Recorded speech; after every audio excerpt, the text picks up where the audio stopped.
That was supposed to be like a smooth transition, and it wasn't. That was so not smooth at all. Okay.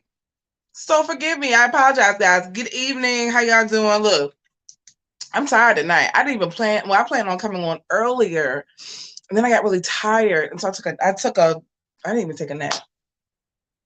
As you all can see, I'm not even in my regular setup, child. I'm not even running the whole nothing. Okay, we're just gonna be having a conversation, and it's gonna be chilled out. I'm eating my M&Ms. Don't tell my doctor because I ain't supposed to have it. Okay. And everybody's been hitting me up about this Bishop. Hey, what's going on, PB LLC? What's going on, honey? Everybody's been hitting me up. So I figured, you know what? I'm sitting in the house. I'm not going out. I'm tired. Y'all pray for your girl cocktails, okay? I'm a one-woman show. I put it out there. I needed an assistant. I guess they think I'm joking. I need help, okay?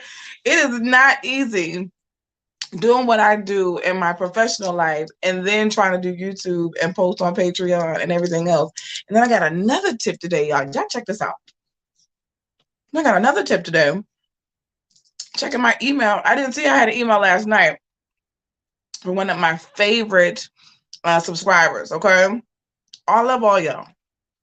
But I have, I ain't supposed to have favorites, but I like, people that have been giving me stuff from the beginning.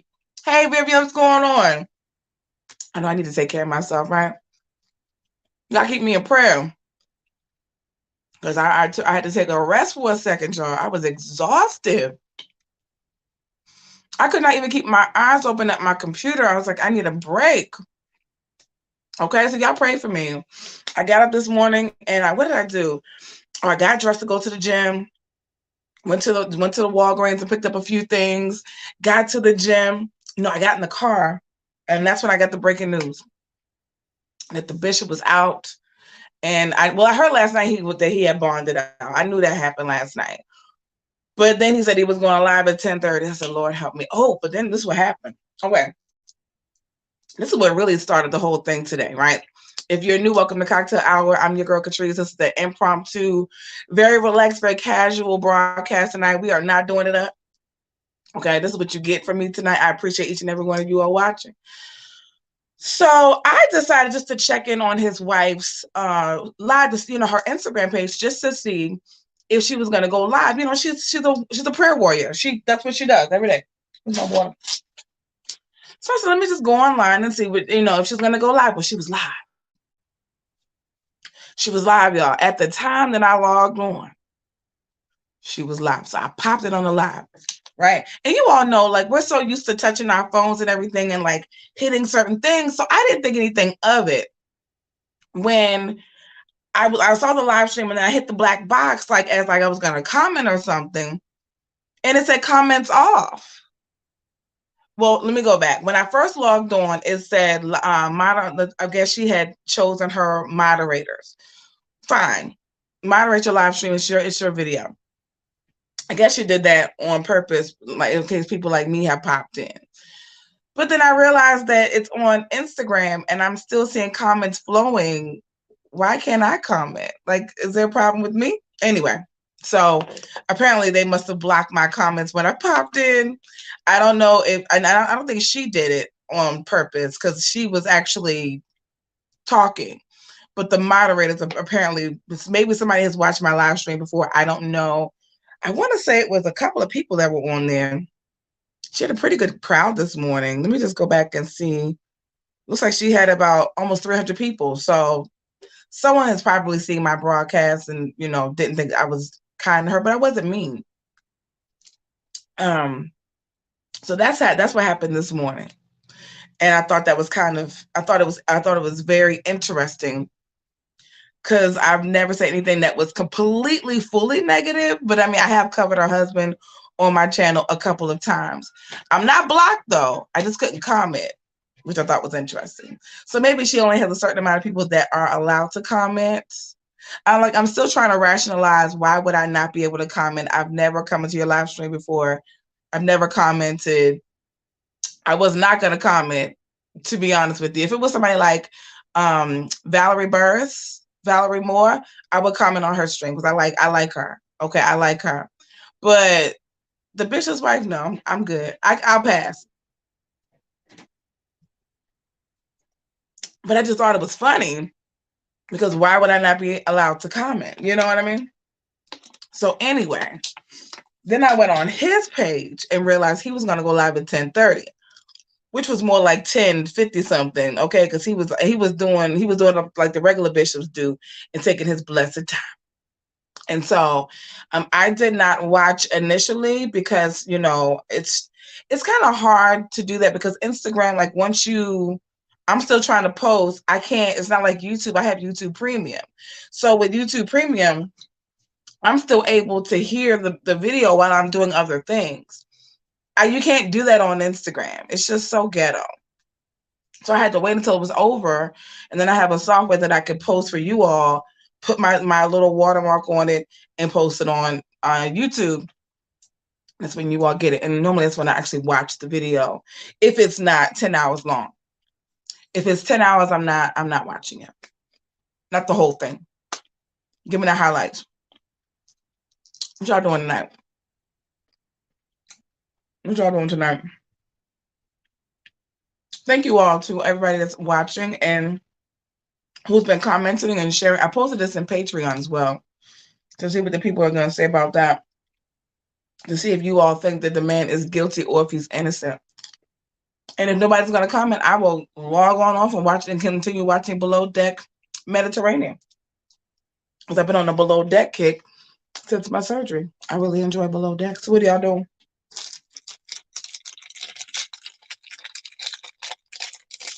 What y'all doing? They're not going to talk your heads off tonight. I really didn't. I'm too tired for it. If anybody says that content creation is easy, they've lost it. They've lost it. I promise you. I knew she would like that pic. It is not easy. Unfortunately, I have to drop for class. Oh, wow. Thank you.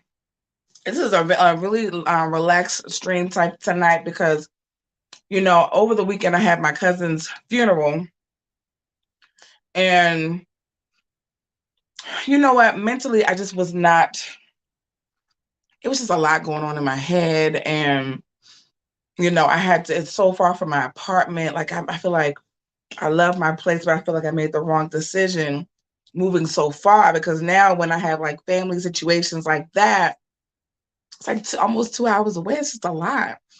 But I'm thankful I was able to see my family. I stayed in the district a little bit over the weekend. That was a lot of fun. Hung out with one of my friends. You all see my pictures from the other night looking like a whole fox. Okay. So, we just had a good time and hung out and ate some really good food. You all know, hey, E, what's going on? What you think? The bishop innocent or guilty, sir? What you think? I want to know what you got to say.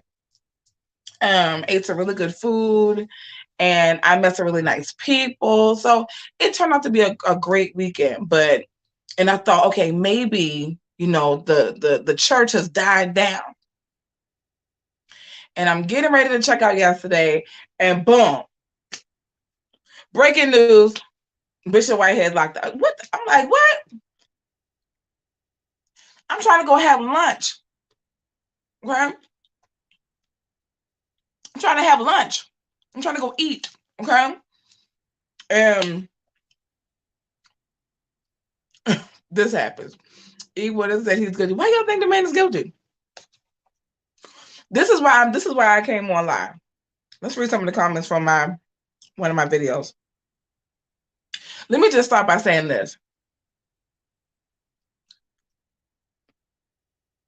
This is very relaxed, y'all. So y'all don't beat me up. The women love Bishop Whitehead, child. I don't, maybe because he's small, he's chocolate. And I'm not a fan of his, like when he came out of the jail last night, that's the kind of bishop I'm talking about, him coming out looking like that. You know what I'm saying? White sweatshirt, hoodie, with some camouflage, with some army fatigue pants on. Yes, praise the Lord. Okay, that's the type of guy that I want. If I go to New York, that's what I want to see. All right, that's what I want to see. Is I appreciate your perspective on topics because it challenges us. Yeah, Thank you, Lori, for coming in. I appreciate you. I just posted a Patreon too, because I want to know what people think. Because okay, so last night I'm minding my business, child, and I said, let me just go ahead. Did she send me a message? I'm in the bed,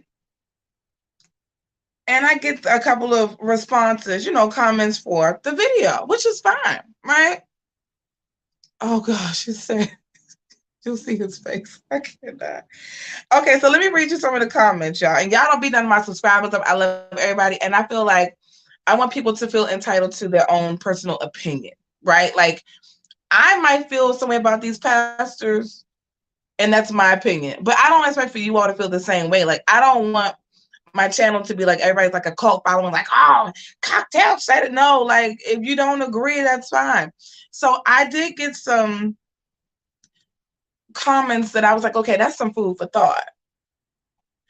And I had to take myself out of the equation and say, don't look at the gender, Catrice. Look at the fact that they actually like this person. They think he's okay. You know what I'm saying?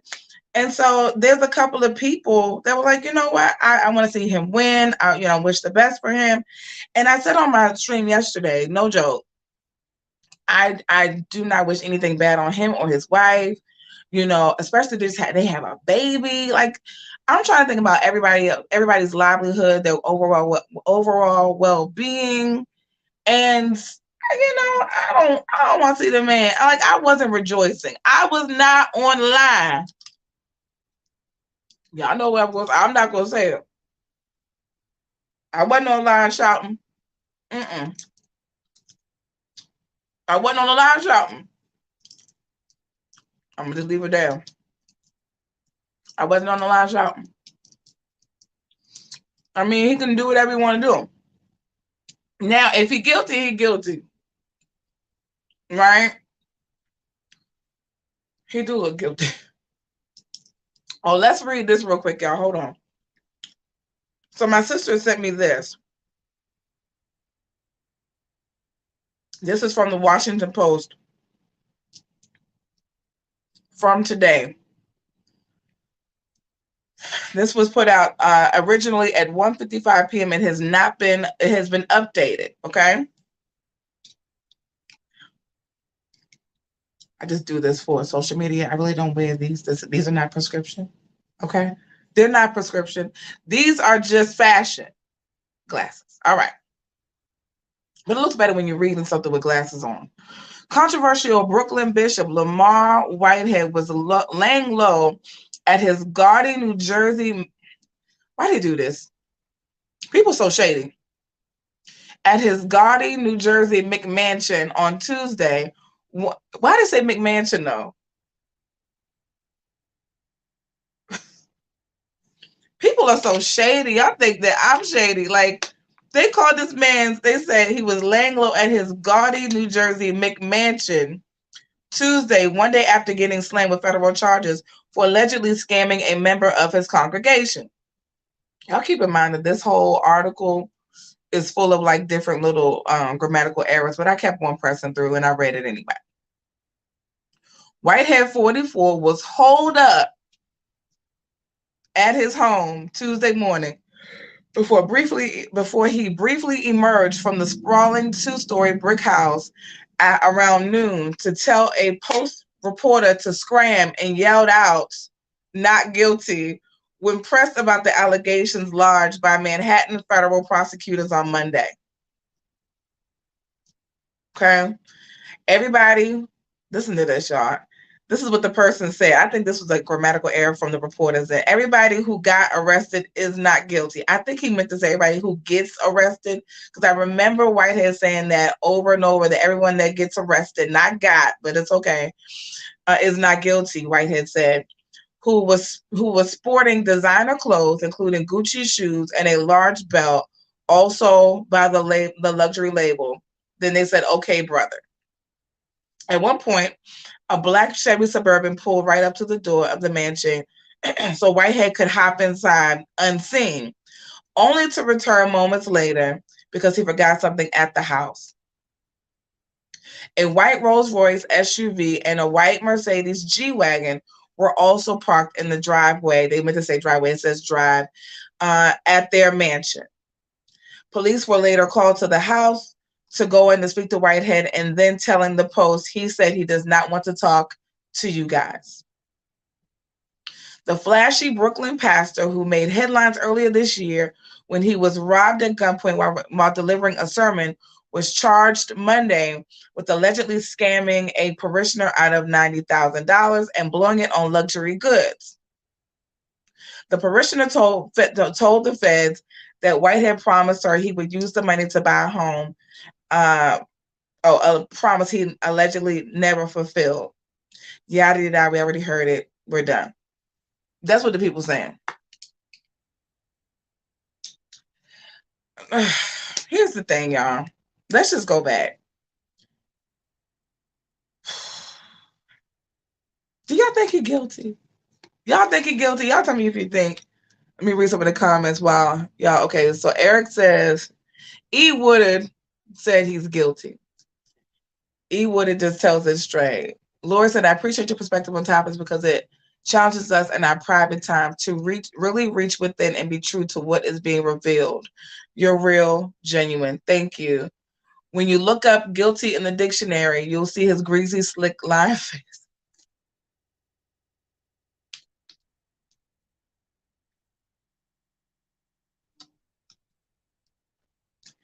You know what? I'm going to be honest with you.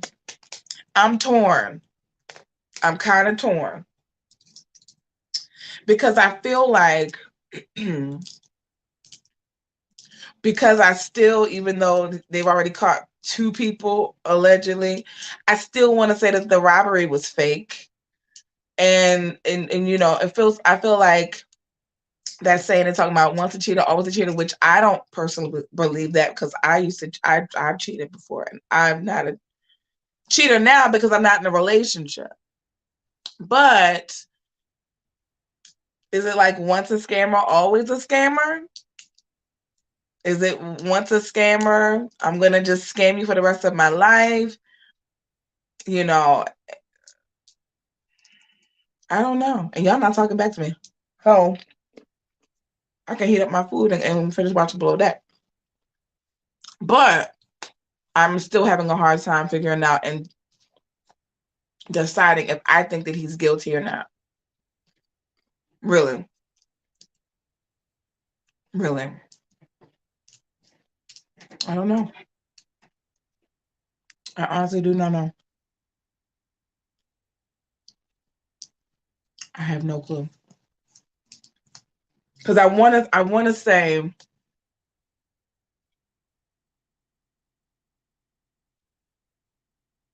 if you're taking money, hey Ngozi, how you doing? If you're taking money from people, where the contracts at? That's my question. Like, do people do business without contracts? If you're doing that kind of, oh no, you gotta go. Did he do time previously? He did do time. He went time for fraud. He did time for fraud. He did time for fraud. He did do time.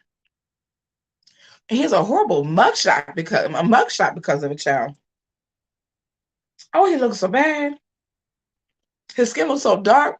Now listen, I will say this about Bishop Whitehead. Hey Yoli, what's going on? Oh, thank you, girl. I'm just chilling tonight because I'm very tired, but I want to come on and share and talk to you guys. I'm gonna share this with you all. You can tell a person, y'all seen that Pastor C, I think his name is. Pastor C is the one that was on Kendra. He's an ex-homosexual pastor. He posted a picture of himself, and he said that settles it for me.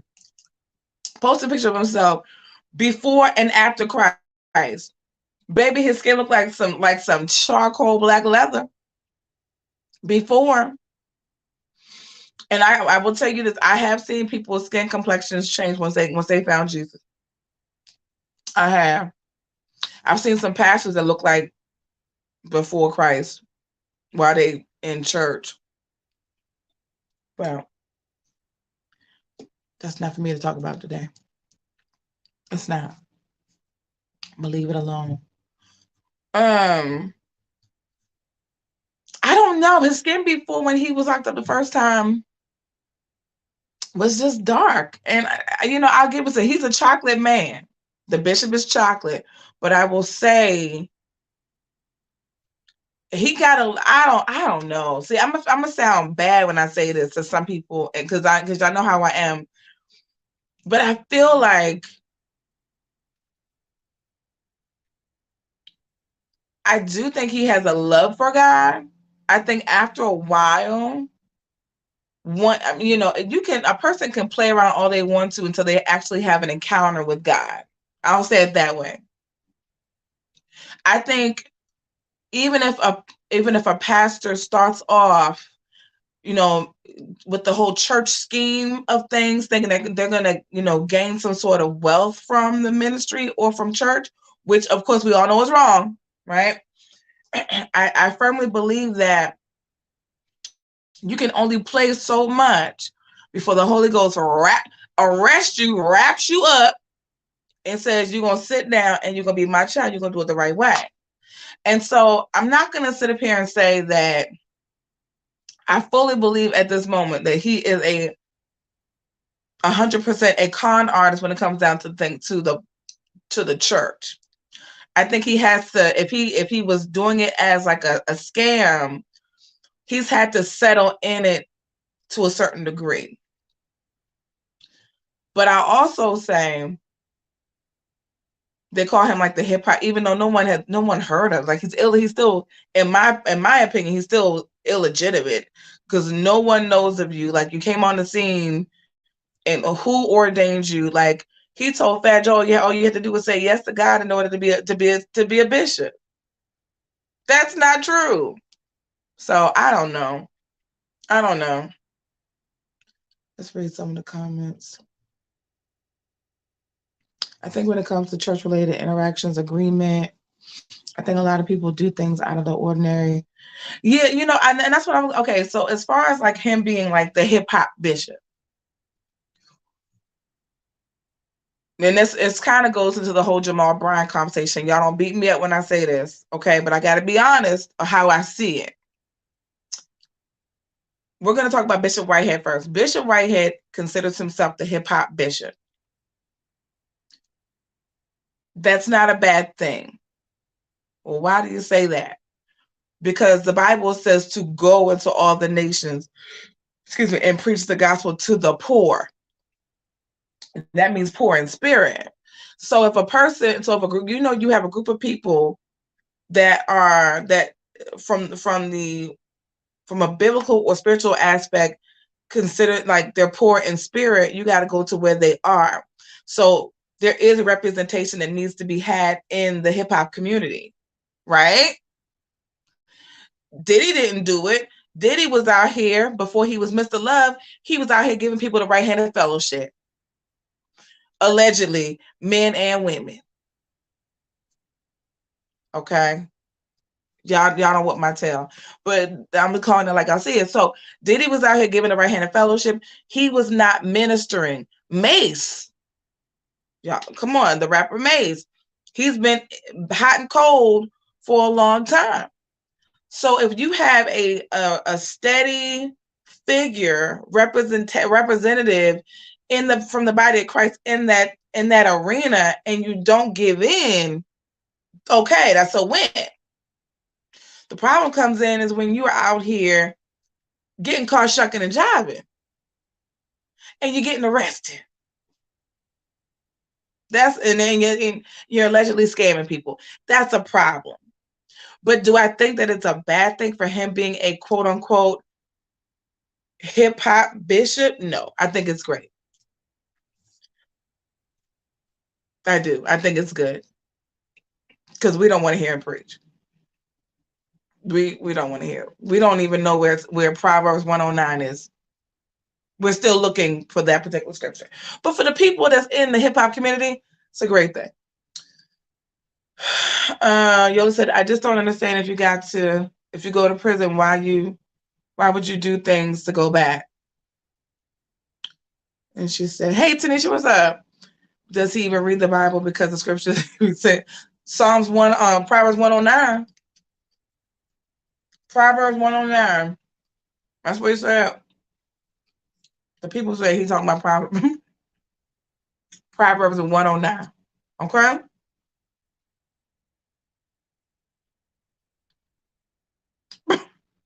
Y'all see my latest Instagram post? Okay, so then let's talk about Jamal Bryant. Let's talk about Jamal. Jamal Bryant came online and he said he wants the new birth property to be used to grow the plant, cannabis. Everybody's all up in arms about it. Personally, do I think that the church's grounds should be used for agricultural purposes? No. I'm talking about that from every aspect, right? Use that land that, that's there for businesses or what. Hey, Kadra, use that land for businesses. You know how people have like the co-working office spaces? Put some commercial, one or two. And then in those commercial buildings on the church's property, and I've never been a new birth, so I don't know how it's set up. But in those two buildings, you can have over 100 offices, and then you rent those offices out to up and coming entrepreneurs. There's other ways that you can use that land. Now, do I think that as a personal business venture, it would be wise? Yes. For the church, no. But personally, I think it's one of the best businesses out there. And he has the capital to do what he needs to do. And he can also have other people, he can actually be a distributor for cannabis for other people. So do I think it's a bad thing overall? No. To use the church's land, use it for something else. Instead of having, look, and then you could do this. I come from, excuse me, I'm eating M&Ms, the nonprofit sector. Those young men you're talking about, that are out here, distributing the cannabis, and you want them to get into the business, then have a workforce development center on the property. Have a skills center on the property. Like, there's more that you can do for African American men who are out here doing that. Like, we need more people that are going to be over the road drivers and logistics managers, and we need that. We need more engineers and technicians and people. And some guys don't want to go to college. Let that be like the little workforce development center where you house all of those little resources. But to use the church's land just because they want to smoke and you think, okay, I'm going to bring them in with that. Yeah, that's a good way to bring them in. But once they get there, then what? Because, well, you brought me in here because you wanted me to learn agriculture. You wanted me to learn how to be an agriculturist, and like, I did that, and I'm smoking. So now you're gonna prophesy to me and say God told me I got to stop? Like, which one is it? I just think we could do a better job of trying, but that's what Jamal does. Jamal loves a fanfare. He did that on purpose, honey. It's too quiet for him. It's too quiet. Jamal said it was too quiet. Y'all not talking about his right-handed fellowship no more. And he said he needs something else for y'all to talk about. So I'm going to go on this podcast and I'm going to say, I want our Black brothers to sell weed. That's what he said. Shock value. He said on that same podcast, I think it's called Cool Soror. That's, God, what is her name today? It escaped me. But he said on that same podcast that he said basically he was the originator of all of this. If it had not been for his scandals, then there would be no bloggers and bloggers. I am the story. So y'all don't think he's still doing that? Every sermon that he preaches is just to get some sort of shock value. Hold on, y'all. Let me get my water. Hold on. I brought a whole thing up here. Okay. Everything that he does is about getting people to talk about it. That's it. He just wants people to not talk about his personal business anymore. Personally, we don't care. After that doctor came out, 2 years ago, child, don't nobody care no more. And she was more pressing. He was, in my personal opinion. She seemed like she was nice, but she was definitely pressed. Child, they be so excited about that thing. They get so excited about Jamal Bryant and his right-handed fellowship, child. So is it that good? I'm sorry. I don't want to try because he's too small for me, but all right, what y'all saying?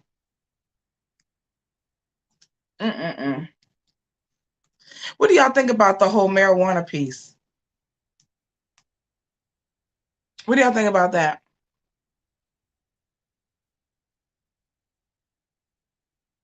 What is this?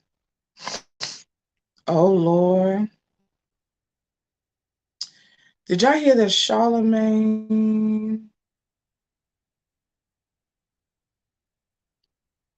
The Jessica Reed situation is posted. She filed it. What's today? The 20th. She filed it yesterday. In the same daggone the Southern District of New York. Lord have mercy. Everson, we need Angela Yee back, child. But anyway, what do y'all think about this whole Jamal Bryant situation? Like, do y'all think that New Birth should sell cannabis on the church ground? You think they should grow it?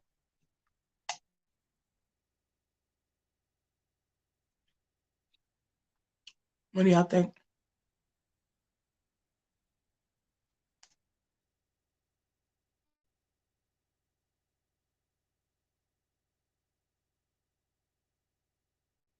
Yeah, when I tell y'all I'm really tired today. Really tired. One thing about live streaming and y'all that I have to remind myself, but I'm not talking about these big cases and stuff and these big situations. You can't look at the numbers of the people that's on here. You can't. It gets you off track. Plus, I'm tired. No, I don't think they should grow it in the church. I don't either. I don't. I think if he wants to do it for his own personal business venture, perfect business.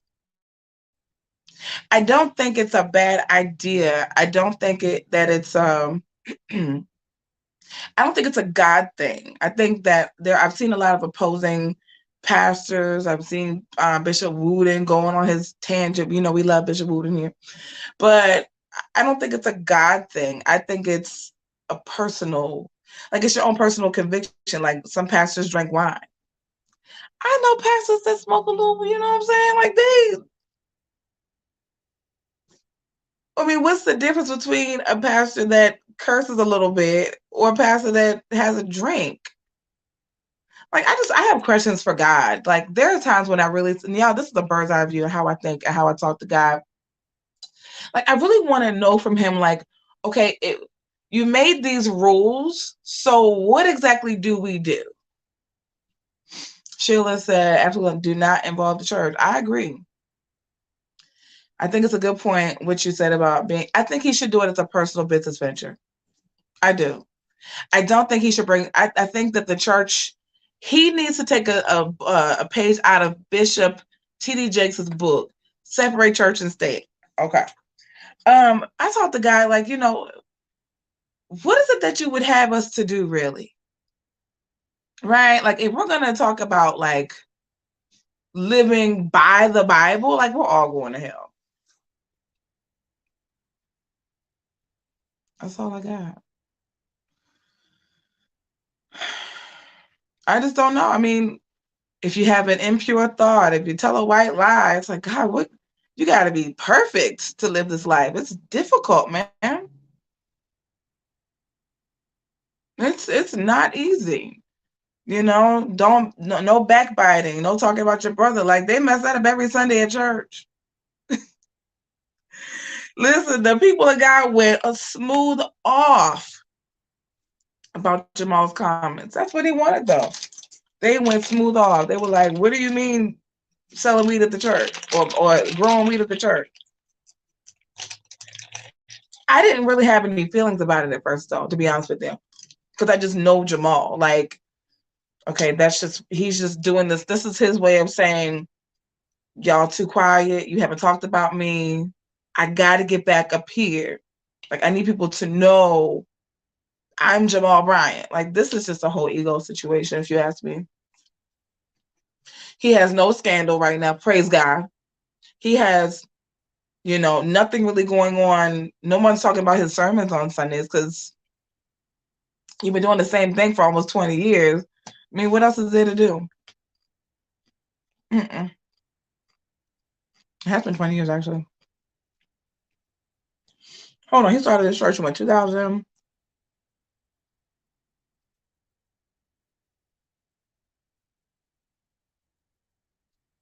Empowerment Church, Temple. When was it founded?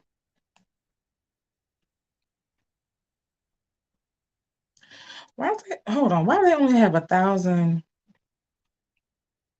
people that like the church?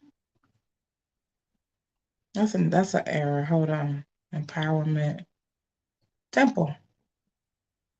Okay, that's more like it. Sorry, y'all. I just saw something. 2000. Okay, so yeah. Thank you, Shelly. So it's been 22, almost 23 years. 2000.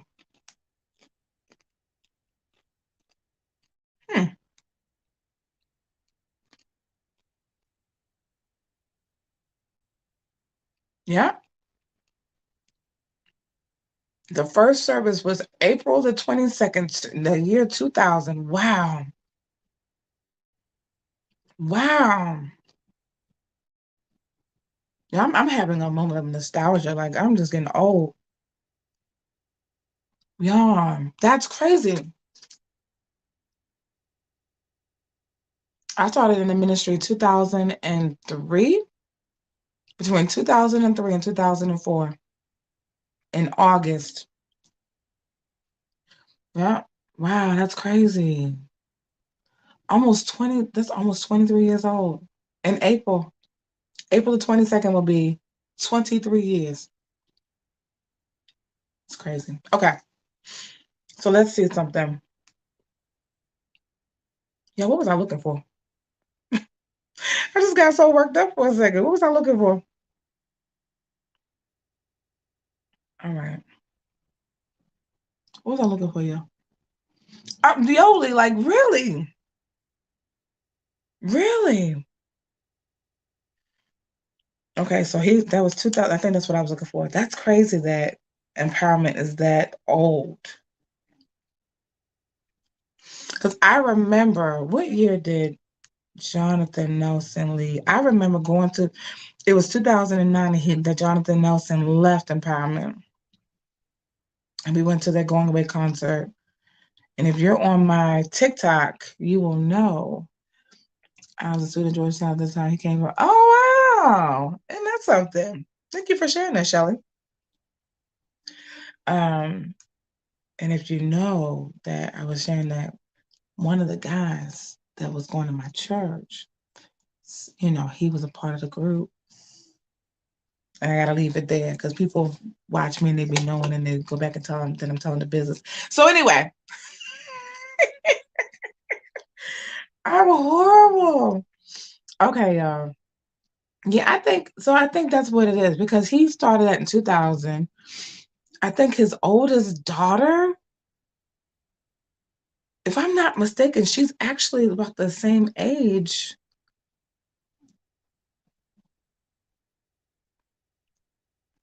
Yeah. She's 24. She's 24. She was born in 1998. Wow. Wow, wow, wow. Yeah. So she was already born by the time the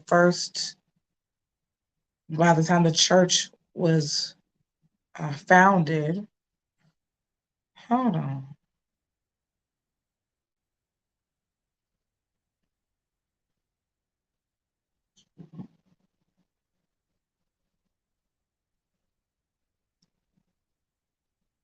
Hold on, y'all bear with me for a second.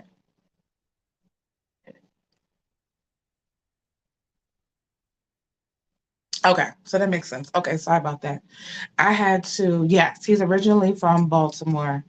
And he started off at Bethel AME. That's a very popular church in Baltimore. At the time when I was coming up, it was Pastor Frank Reed. He was the pastor there. And he was the one in the area that was always talking about turn to your neighbor, say, neighbor, oh, neighbor. He was always on TV. And listen, the man of God was fine. They said that when, listen, I'm talking about business. Okay. They said that when he would go to the conferences, because he was light skinned, he was fine. He went to Harvard. And the women of God really liked that.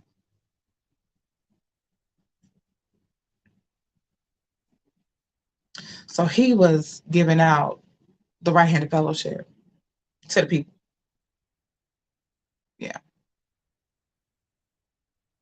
I'm not gonna lie, you know, he's a very good looking man. Yeah, but I believe that if I'm not mistaken, I think John Bryant was the pastor before that. If I'm not mistaken, because that was in the 90s. So I believe that John Bryant was the pastor there before Bethel AME, if I'm not mistaken. Yeah, yeah, it was a lot. It was a lot. Yep, it says our history. Let's read it.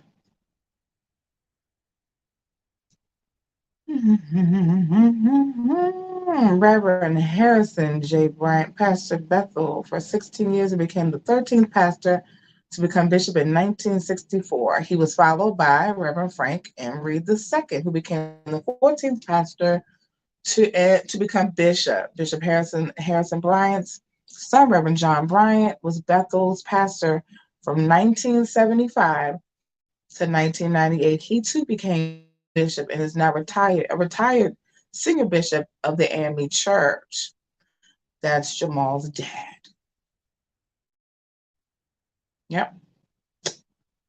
Reverend Harrison J. Bryant. Yep. 1975 to 1988.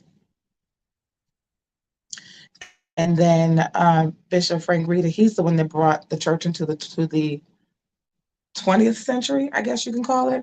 He was the one, like I said, that put the services on TV. And that's where we all, got a chance to really get to know Bethel AME. It's a very popular church, though. To this day, still a very popular church. I tell you the truth. It's just so much going on. But I definitely think that Jamal needs to separate church and state. I think he needs to invest his own resources into the cannabis business and watch that grow, continue to sit on that money and just pastor the church.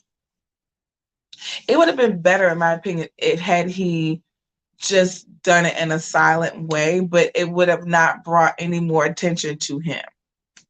So he had to figure out a way to bring the focus back to him. And we're talking about him right now. So weird. Yeah. Y'all, I'm gonna get ready to log off, but that's pretty much it.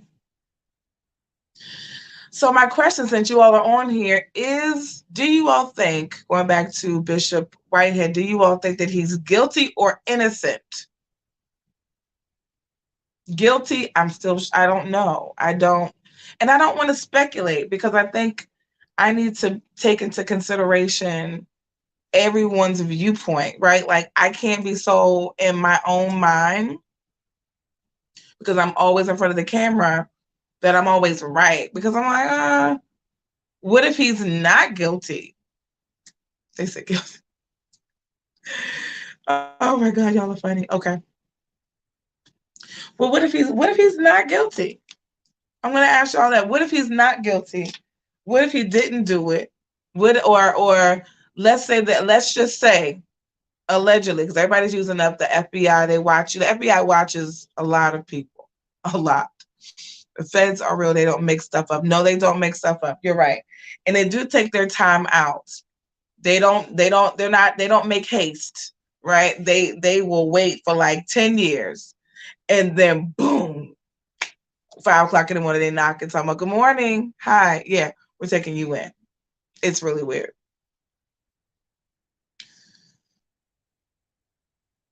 I don't know. My subscribers had me thinking another way. The ones that posted on another video from last night, they said, I don't know if he's guilty. Maybe I should just ask them why. Like, why do you think he's not guilty? Because I don't want to just assume he's guilty just because I don't personally like him. You know, I do think that he gaslights. I will say that. I do think I do think he gaslights. I do. I think he gaslights. I think that he wants people to he wants to be liked. I do see that. I do see that you have to want to be liked if you buy over X amount of subscribers and no one knows who you are. Like when that whole situation went down in July, we were like, Bishop who? I'm talking about the fact that like you can go on anybody's. Okay, let's say we have a Bishop Toad Hall. Bishop Total, right? We're gonna call him Bishop Total. You're gonna find a pastor in North Carolina. You'll find a whole slew of people saying, "Oh, I know Bishop Total. Bishop Total was doing this and he was doing that, and he was a part of this organization and doing." Like you can find a track record, right? You can't find a track record for Bishop Whitehead. We don't like. I'm going to be honest with you guys, like, and I'm trying to take into consideration my subscribers' thoughts, right? Like, I don't know who you are. Like, I really want to give this man the benefit of the doubt and like think about, okay, maybe what if he didn't do it? But I don't know who you are. Like, I can't vouch for you if I don't know who you are. Kadra said the rabbit hole surrounding Whitehead is deep, but I still think he's being set up. I believe he took that woman's retirement. I do think that listen, I will say this about that part, but I do think he's not guilty of most of this. Okay. So what part do you not think he's guilty about? So that's why we need to have this conversation. Listen, well, she got dressed for the reunion. Okay, girl. She came out. I'm watching Below Deck.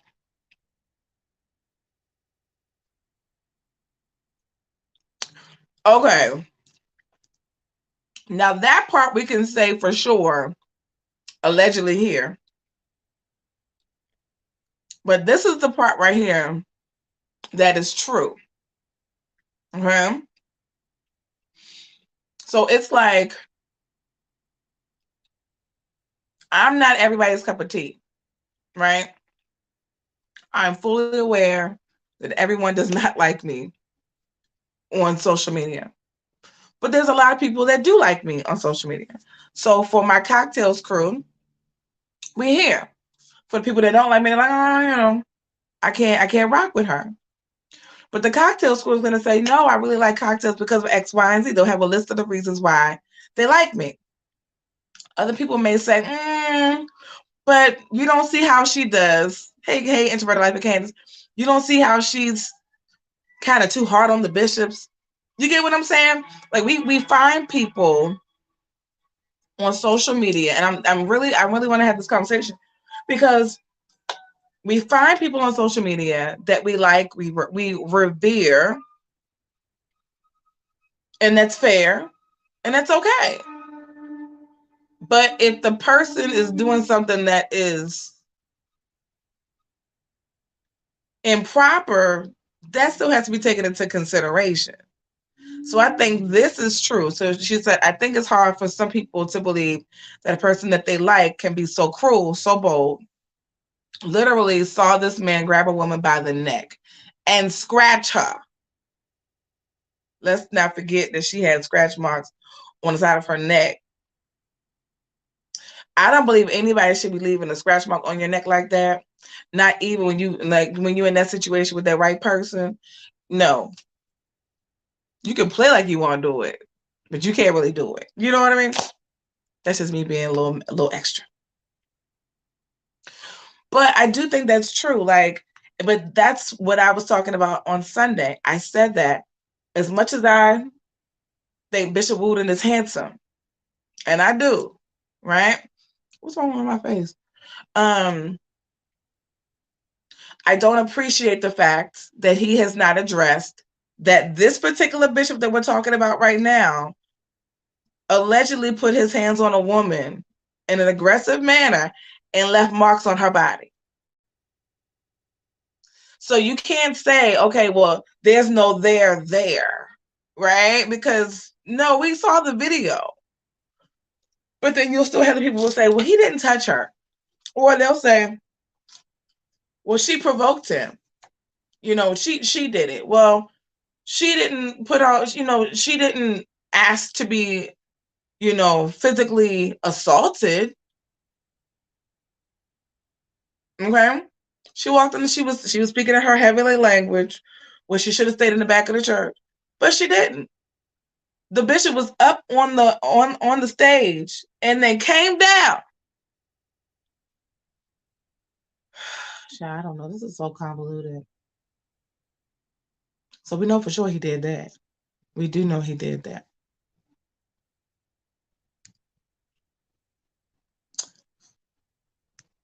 Shelly said, I do think he is not guilty of most of this. So what part of this do you think he's not guilty of? I just want to know for conversation purposes.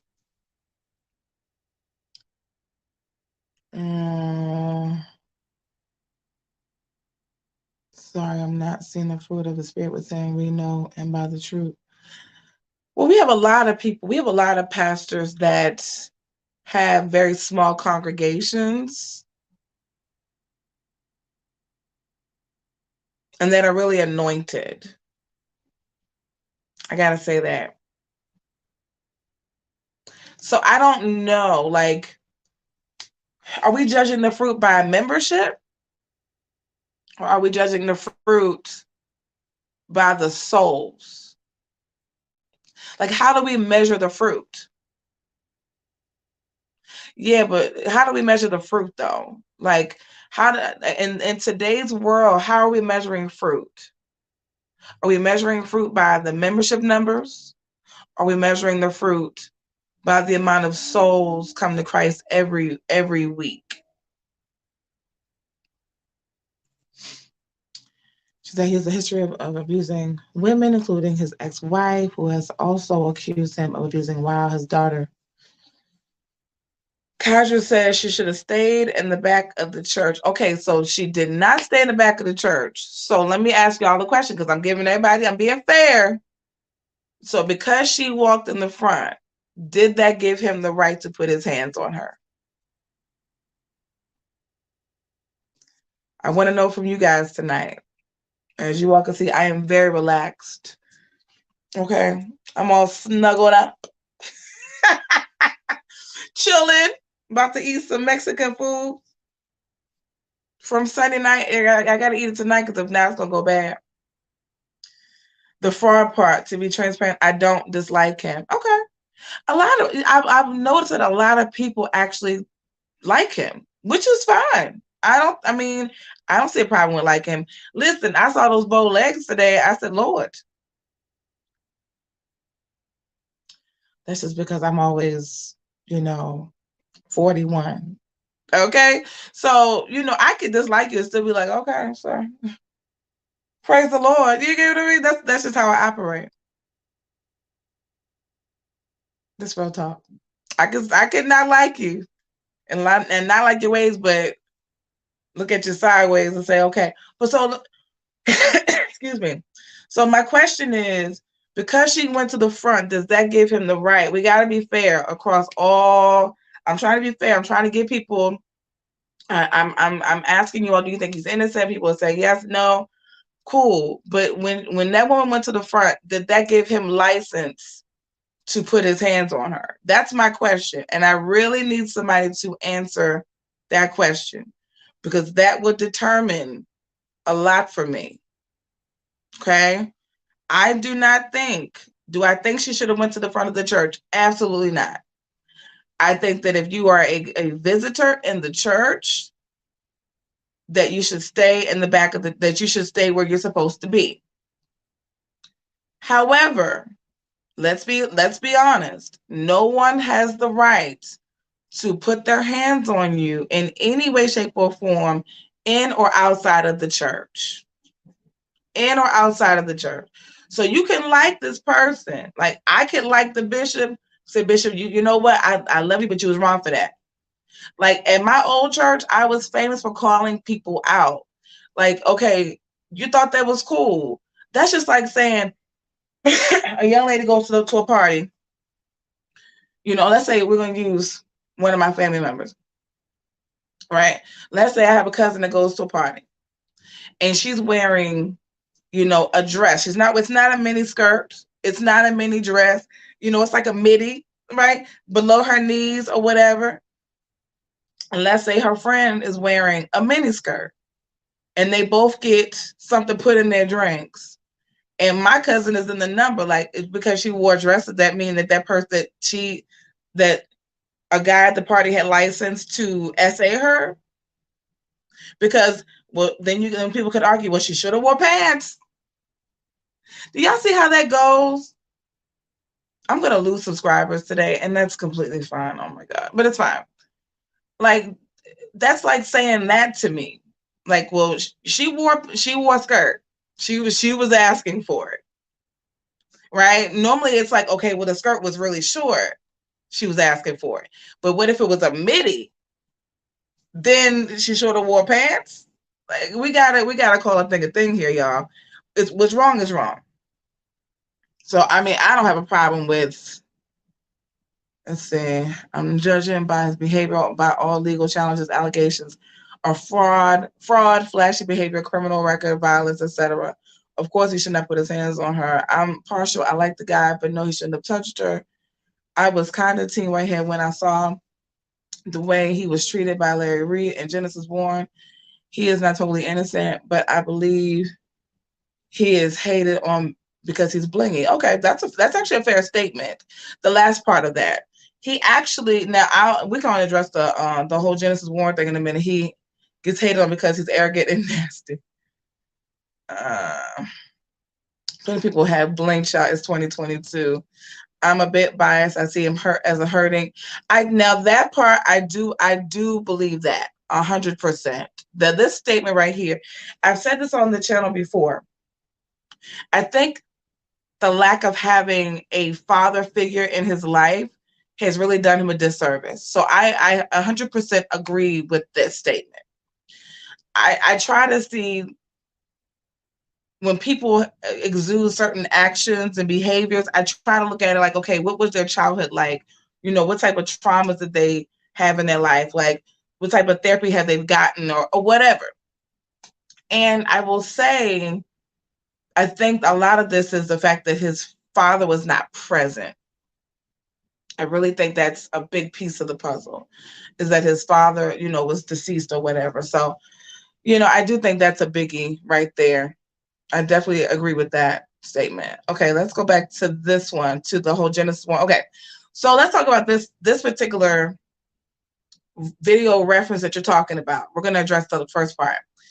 Okay. So in watching the video, right, and because I have to download it or screen record or whatever, and watching the video all the way through, all right, I'll say this. In my opinion, Bishop Whitehead should have logged. I think that his congregants should have never told him that they were on the line laughing at him. That's number one. Let that man, like everybody, get offline. Okay. But since they didn't and they did, then we can talk about it. Now, do I think that LRL and Genesis were wrong about laughing at him? No, because everybody laughs at people all the time. Do I think he was being extra sensitive about it? Yes, because of the robbery happened the day before. But they were laughing at the decorations of the church. They were being church messy. They were doing kitchen table talk after a Sunday service with all your aunties sitting around and their stockings and their drawers and the girdle, talking about what the pastor did at the church and who wore what. That's what they were doing. They were doing kitchen table talk. I don't think that he was wrong, that they were wrong for talking about him. Okay? I don't think they were wrong for it. Do I think, now he came in hot. I think he should have listened to them, because this whole thing, and I really don't like talking about this out in public, but I'm going to just say it anyway. I think that he took the laughter, and this is coming from a woman who, when I was a child, I would thought everyone laughed at me. So if you were laughing in the corner on your playing the Game Boy or something, I thought you were laughing at me. Like I was overly sensitive and had self-esteem issues. I was a big child, okay? So I would say they're laughing at me. They weren't even talking like, so I think what he took was the laughter about the decorations and the robbery. He took it and he flipped it in his mind. They're laughing because this man, this robber came in and put a gun to my daughter's head. They never said that. That was never said. So I don't mind the fact, I don't mind the fact that he was getting upset because they laughed at his decorations and things. That part, he was justified in feeling the way that he felt about that. But in fairness to them, they were laughing at the $200 backdrop, but not about the actual gunman putting an alleged gun to his daughter's head. Do y'all get where this, how this gets convoluted? I was on live too, Shelly. And it's on my page. It's on my page. If you go back, they never laughed. The bishop's argument was, you laughed at a robber putting a gun to my head. That was never said. Yes, they laughed at the decorations. They did say they thought it was fake. They were being church messy. It just is what it is. They were being church messy. Hey, Kai Graves. They were being messy. They were being messy. But he said, like, his argument was, what they were talking about, they were laughing at the gun putting a gun to my daughter's head. No. That's why we have to start listening. And so people have turned that into, they laughed at the bishop's daughter. Like, they never laughed at the bishop's daughter. They were talking about the poor decorations and how they look cheap. They did do that. They did do that. That's what we got to listen, y'all. Seriously, go back and watch the video. It's on my page. Okay. Kai said, word on the street that he's guilty. Guilty, innocent.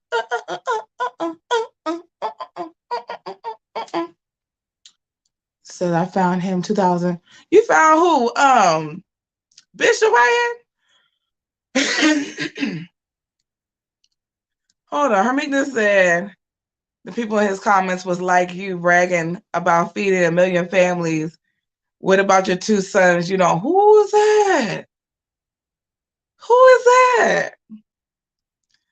Shelly said he clearly has self-esteem issues. It would have been nice. You know, right. I would, well, here's the thing. I mean, he came onto their lives. So, I mean, like, you get what you get when you go on there. And again, they were being church messy. Like, anybody that's been at after church service, and I'm not justifying their actions. Like, it's messy. You know what I mean? I think that I think maybe he should not have come on to the broadcast, to the live stream. That way it would have saved his feelings. You know, but in turn, he said, "You laughed at my daughter." Like, I didn't laugh at your child. That's not the truth. Stop, Bishop. So he's been running with this narrative for the last, what, 4 or 5 months? That they laughed at the child? It's not true, y'all. I have to watch this stuff all the time now because I gotta talk about it. So I'm not gonna like put something up and say, y'all know that the bishop, they were talking about the bishop and the child allegedly did something with the, no, I can't do that. I gotta be fair, which is why I'm on today talking about this, because I'm trying to be fair and I'm trying to see, you know, the good in this whole situation and the good in this guy. Like, I do think he has a lot of issues. I do think he needs therapy. I do think he needs a sound covering. Like, he needs a spiritual father or a mentor or someone that's going to guide him. But coming online is just not the move. It's not the move. It's not the move. You coming online and you crying and you hooping, and then you go on a whole tangent for months about a person that has moved on and don't want, like, at this point, like, you have a hard on for the man at this point. And it's okay. Listen, it's okay. Like, it's not a bad thing. But okay, but y'all say y'all don't think he's guilty of the fraud? Let me see if YouTube held any comments back, because they do that. Y'all will be commenting and then I don't see it. Y'all will be commenting and then they'll hold some comments back. Okay, no. So yeah, I don't know, y'all. Hopefully the bishop gets the help that he needs. Hopefully his wife gets the help that she needs. Lord knows, I think the church needs to go through corporate therapy together and separately, individually, because they're going to need it. They've had a tough year. The church has had leaders of Tomorrow International Ministries. I think they've had a tough year, real tough. And I hope that things get better for them, you know, because at the end of the day, y'all, it's about the souls. And those are souls too, you know, the church and the parishioners and the people, you know, after, you know, in 3 months, we're not going to talk about this anymore. We're not, you know, we're gonna, and unless he comes out with another stunt like Jamal Brown, we're not going to talk about this in 3 or 4 months. We're not. We're going to be on to something else.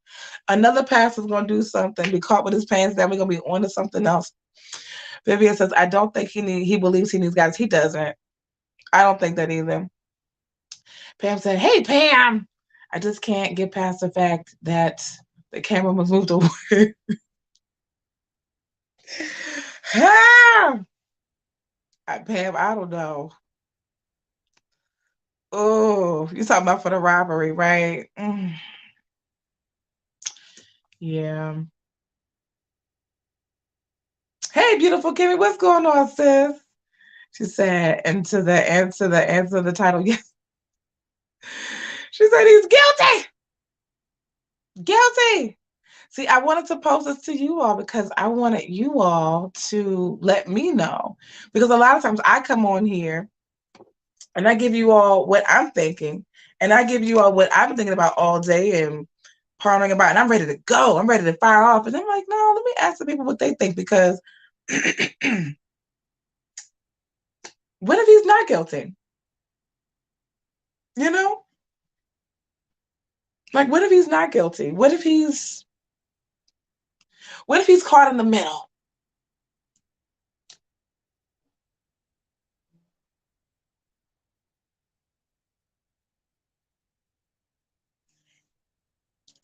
What if he's caught in the middle?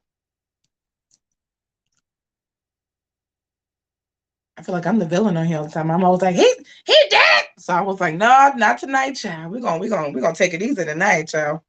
I'm sitting here on my bed chilling. If he is at all, her meekness says Jamal needs to retire. Not Jamal needs to retire. Child, Jamal needs to let it go. Like, sir, we are no longer talking about you. No one cares. We're so exhausted with Jamal. Beautiful Kimmy said, if he's innocent, then that was the strangest robbery ever. Oh, you talking about the robbery? Child. Now, I ain't gonna lie. I'm still torn between that one. I still feel like it was a setup. That part I do. I do think that the robbery was a setup. Is who separated? You talking about is Bishop Whitehead separated? No, his wife was on the line, child. Listen, according to him, he got like to think I like to thank my wife and my family. That's what he said this morning, child. I think his wife's getting tired. If she started losing weight, y'all, she's stressed. She's a beautiful woman too. Beautiful woman of God. Listen, that's why I couldn't understand why she was being mean to me today and didn't let me talk on the thing, even though I wasn't going to. I'm gonna try again tomorrow. Y'all don't tell her I'm coming, okay? I have a catfish page. I'm gonna check and see if I can log on to that. I have a catfish IG, okay? I gotta just know what time she go live. I'm gonna try again tomorrow. Plea deal does not equal doesn't equal I'm not guilty. Thank you for posting that, beautiful Kimmy. He's guilty of something. Yeah, I have a catfish page, y'all. Y'all don't play with me. I think that's why your girl Cora has not blocked me, because she know. I done told her on the channel, sis, I'm gonna see what I want. You can block me all you want to. She don't realize I follow her on my personal page. For all this stuff happened, I was already following her. Didn't know it. I don't follow her on my cocktails page. But I have my ways. I can see what I want. She better be careful. She need to be like, when I told John Gray's wife, Avatar, she better call Brian Carn.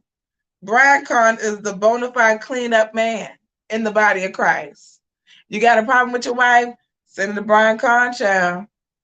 Ladies, women of God, if you have a problem with your man, he ain't hitting it right. Brian Carn, you cannot tell me that man ain't got that fire. Brian Carn got that fire. Okay? He messed up going on that social media tour. He did. If she's a problem, call Brian Carn. And he's got a little thick in the waist too. Oh yeah. Mm-hmm. Yeah. I call him. Everybody else's wife has. She might as well follow suit. Have him fly her out, fly her down to North Carolina or Florida. Or before she gets locked up. Oh. Why is my makeup? I ain't touching that one. I ain't touching that one, child. Whew. That's a tough one. Knowing that your husband allegedly might be a scammer.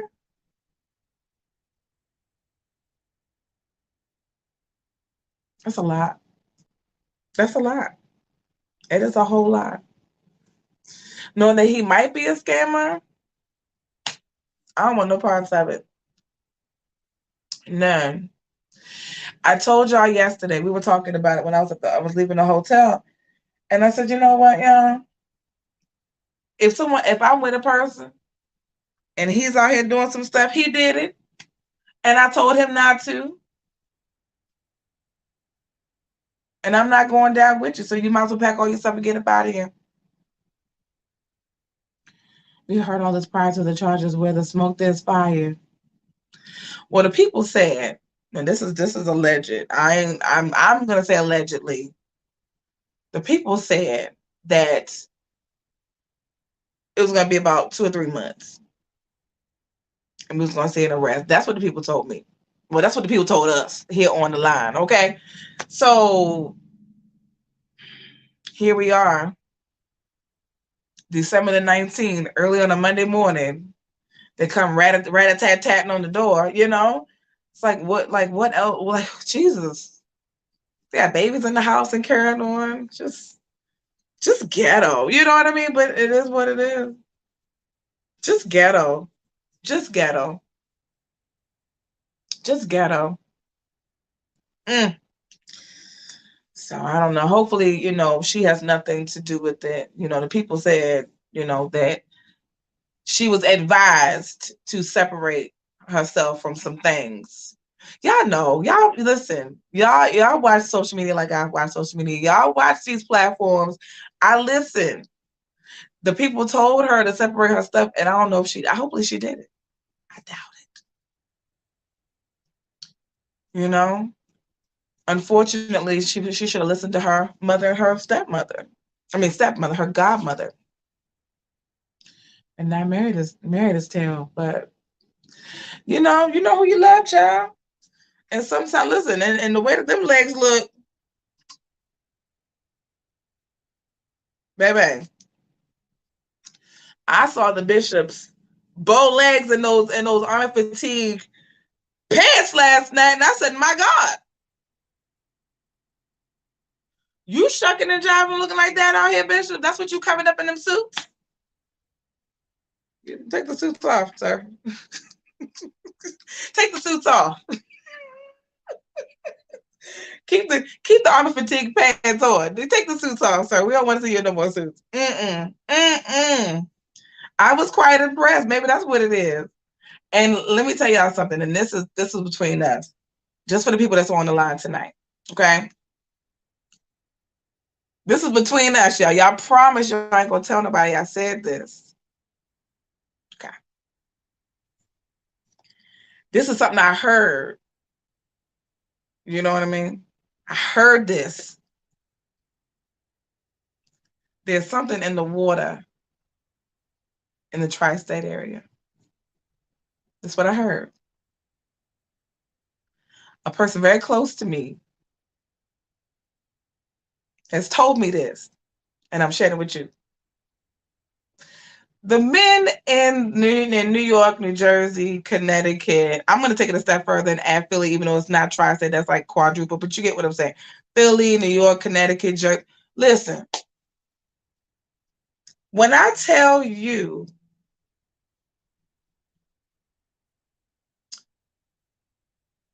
I've heard nothing but positive things about the Right-Handed Fellowship.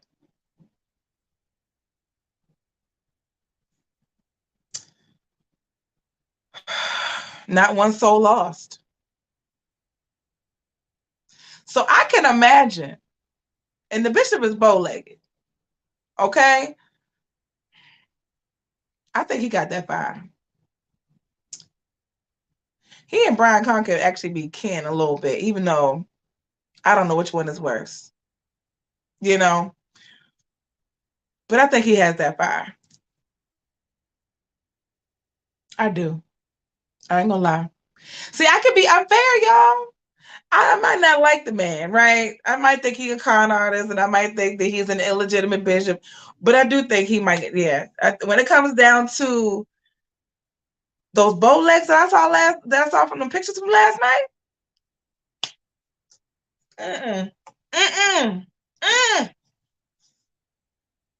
That's why the woman of God gonna stay right there. I gotta cover myself up for a second. I gotta cover myself up for a second, trying to hold myself. Lady Aisha she gonna ride or die for that.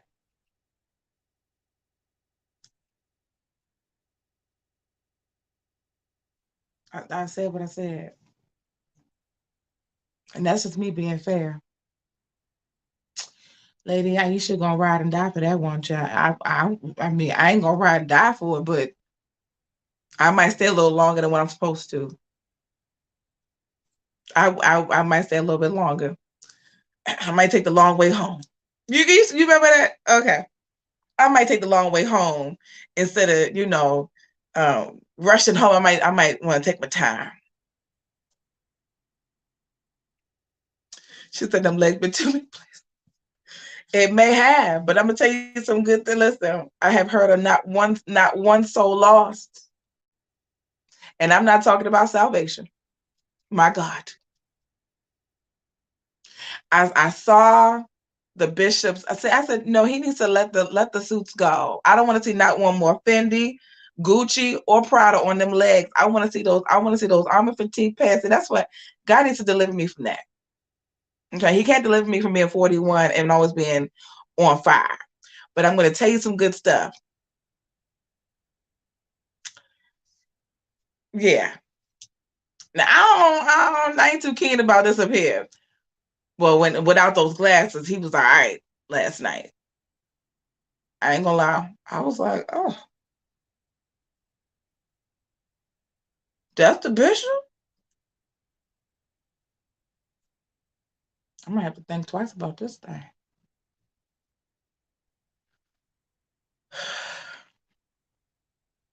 I'm sorry. Because I gotta keep it 100 with y'all. I can't lie. I have to be honest. And honestly speaking, yeah. Lady Aisha, she ain't going nowhere because I think the bishop got that fire. Toxic most of the time, and y'all don't beat me up. But a lot of times, men that are toxic have the best right hand of fellowship. They know how to join you together with some things,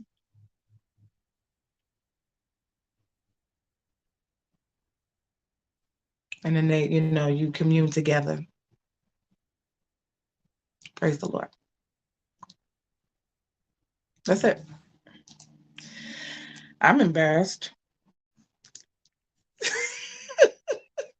I'm good at embarrassed tonight. So, who sent me something?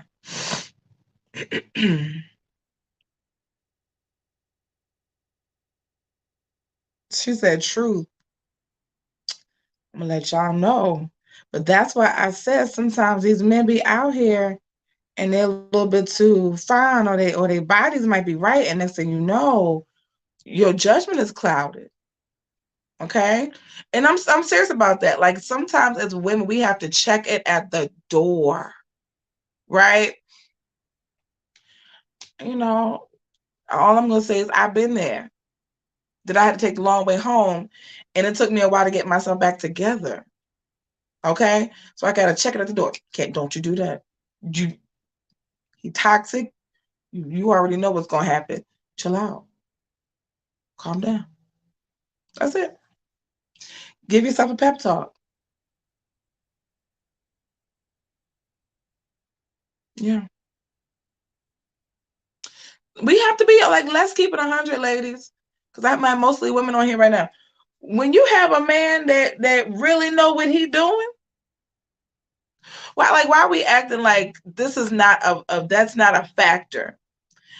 I'm gonna tell I've seen a couple people talking about the bishop is fine on here. Okay, fine. The bishop is without the purple, the pink glasses, and when he had on that white hoodie and those pants, I think the bishop was all right.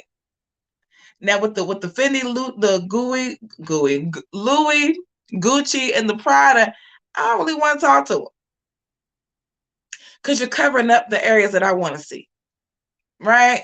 So that's what I'm saying. As women, we have to sometimes check it at the door. Especially if you know a man might be in some trouble, but he know how to lay that right hand of fellowship down real good, then we all messed up. And then we online defending him. No, but I need you to understand how good of a man he is, knowing he is a piece of trash. I said what I said. The man could be a whole piece of trash and just not a good person overall. But because that fellowship is fellowshipping, You're going to defend, you're going to ride or die. Just trying to tell you. What season is it? Season 1? Or season 1? Am I lying?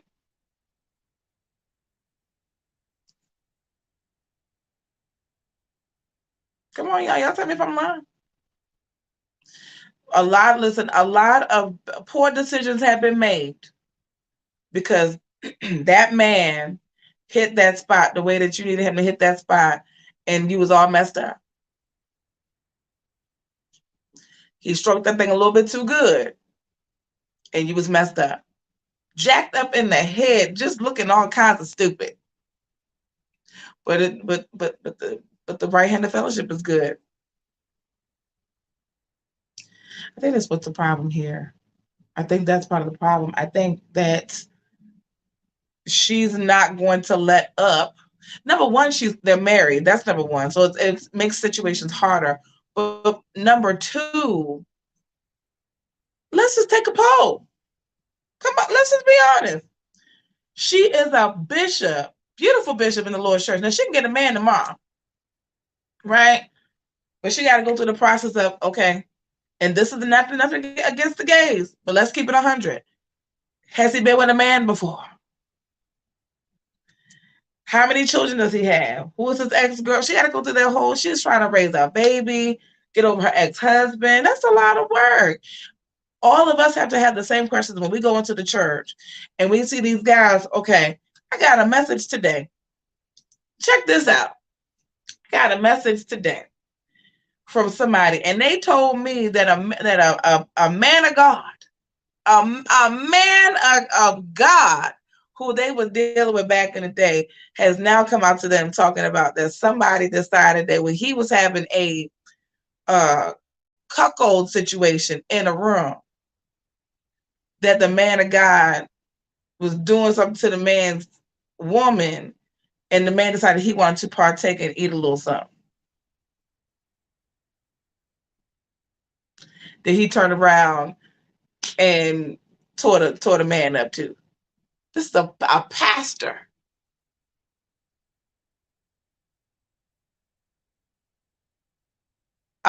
This is a pastor.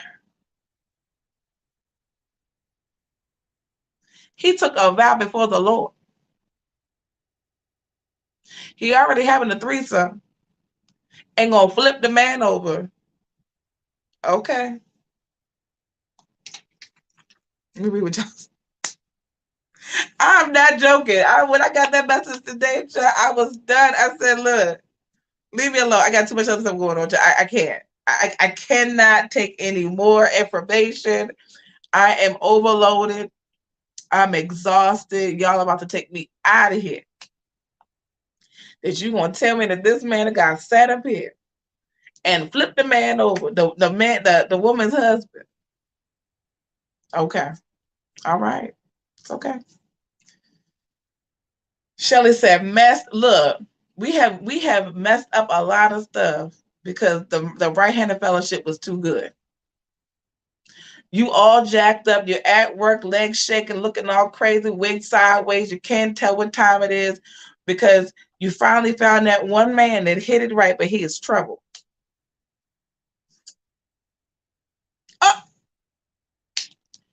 Yoli said, how you think he was able to talk these ladies out of their money whole retirement? You think she wasn't looking downstairs?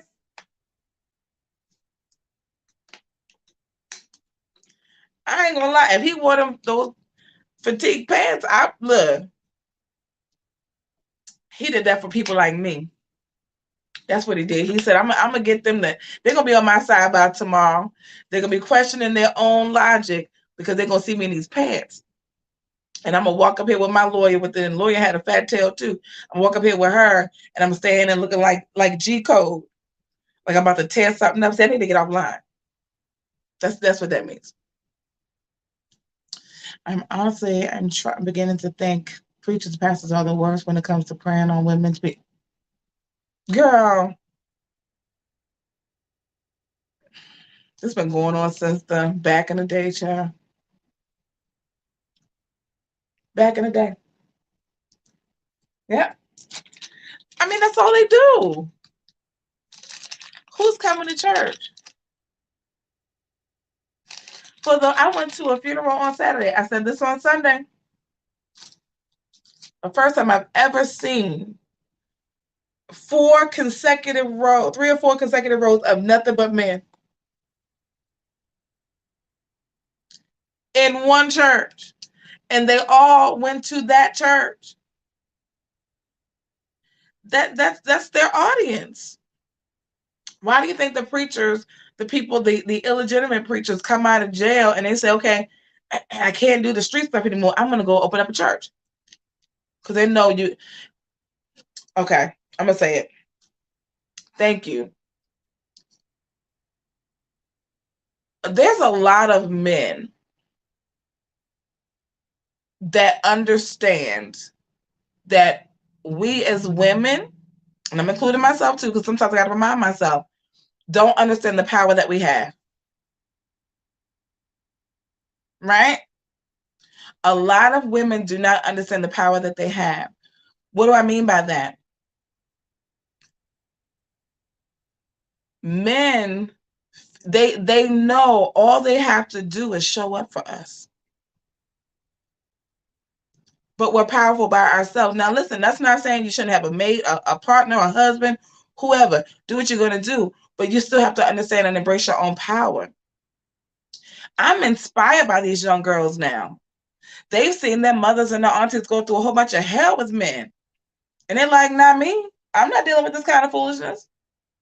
He's going to respect me or we're not going to be together. But old school women, they don't have that same power. They don't realize that they are powerful. They don't realize their self-worth and their self-confidence and the love and respect that they should have for themselves. And so what do men do? All I have to do is show up. Y'all give me a second. Put some air on real quick. Y'all give me 2 seconds. Oh, hold on.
How many have you honest? I grew up in the 80s, right? And I want to say my one grandmother was working. She was driving. She had 8 kids. So growing up, she had to just make it work because my grandfather died at 29.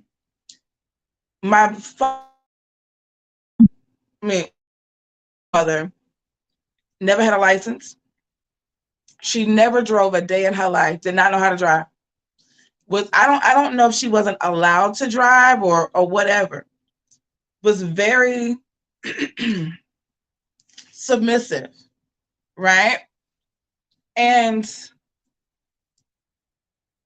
I know my grandmother knew that she was a beautiful person inside and out. But I think she also needed the reassurance of a man, to reassure her that she was beautiful and to reassure her that she was great. These young girls right now, they already know. And talking to a friend of mine, he shared with me that his mother is almost 70 years old. Okay, this is the old school generation we're talking about. And she met her now husband. They've been married, they've been together for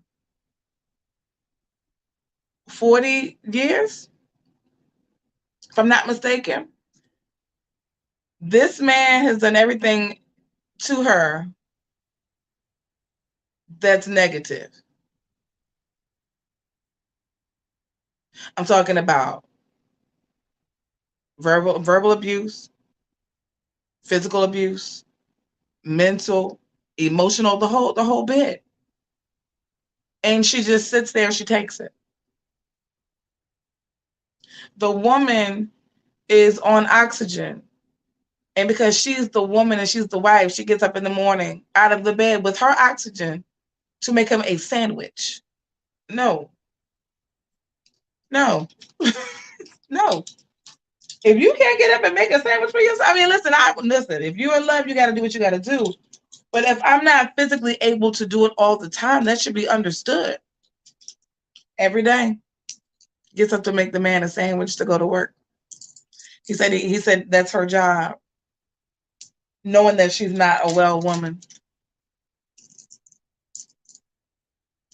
I think that there are times where I'll say this. The makeup of the church right now. You also look at the makeup of the church and look at relationships that either you're in or that are near you or that you've experienced in life, and see how some men, not all men, because not all men are bad, not all women are bad, not all women are good, not all men are good, but see how women are treated in the church and see how women are treated in the home. That should be that correlation of who's leading you, right? A lot of times these women just trust the fact that because he's a man of God, that he's going to lead me in the right direction. And a lot of them get led into the bedroom,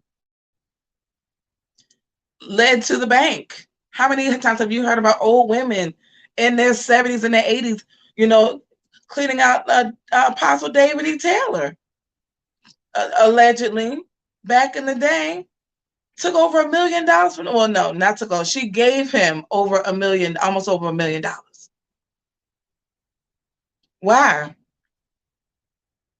It's normally women that it happens to. So, like, why are people so surprised when a situation like this comes out, $90,000? What would tell a woman to give that kind of money to a man?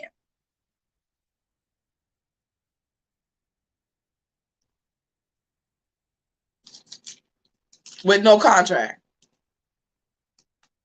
Where's the black and white?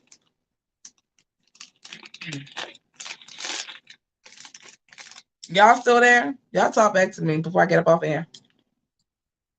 I'm not giving that kind of money away. And I notice when I start talking about this, everybody gets quiet. People get quiet. It's like I listen. This has happened to me all my life, where when I start talking about men and women issues, a lot of women don't like it. Listen, you don't have to like it.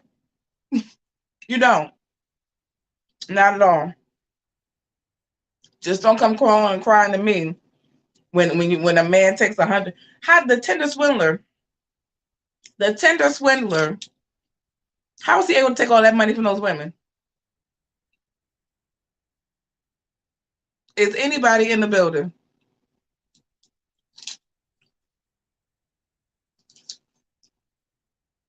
The tender swindler.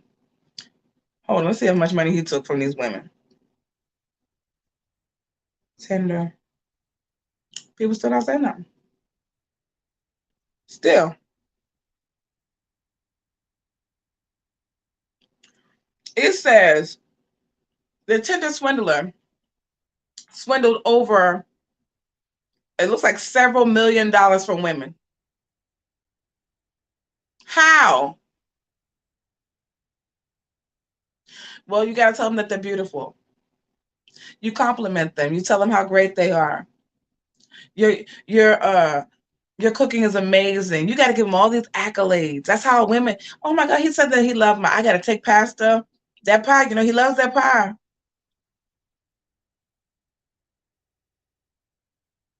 He got over, right. Pastor loves that pie. Oh, I gotta make the sweet potato pie for the bake sale. I have to make a pound cake specifically for the pastor. How many times y'all heard that at the church? How many times have y'all heard a woman say, "Oh my God, I gotta make sure I bring some peach cobbler or a pound cake for the pastor because he loves my cake." It's the truth. All men have to do is compliment a woman. Oh, you are just so. Look at that profile picture, just so beautiful. And then you change the profile picture to make sure it's a better picture next time because you got called out. It's just how it is. And you know what? I'm gonna be honest with y'all. When I see something like that happen, you know what I do? Like this. Mm-hmm. Mm-hmm. And I turn on something else on TV. Scroll to something else. Mm-mm.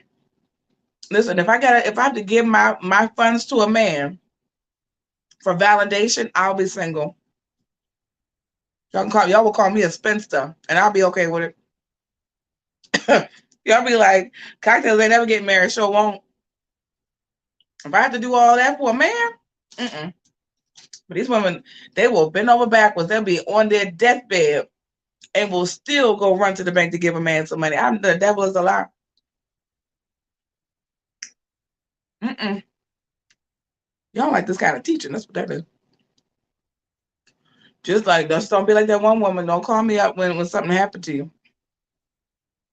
You just sit over there and say, I'm sorry to hear that, darling. So sorry. Who's texting me? Seeing all my products social power. Yeah. That's how pastors do. Y'all wonder why these pastors keep getting all this money? They get fat and they get rich. How do you think that happened? How is it that all these pastors gain all this weight and they get all this money? Everybody got real quiet. So I'm talking about the women of God. Everybody get mighty quiet. Pastors get when Bishop T.D. Jakes was a young bishop, he was not that fat. He's not that fat like he used to be either. But you get what I'm saying. He started preaching. He got fat and he got rich on the backs of women. On the backs of women.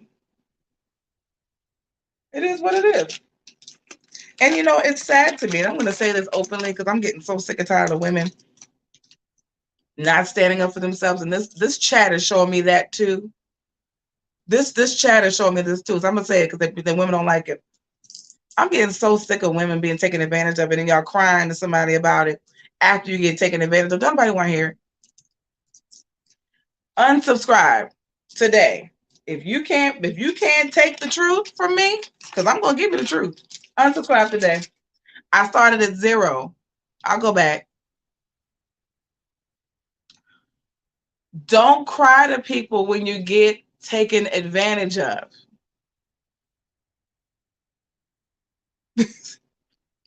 This woman says now she filed a whole lawsuit for $90,000. Who told you to take out that kind of money? And on what planet do we give $90,000 over to a man without a contract? Was there a contract? Or are we just being stupid?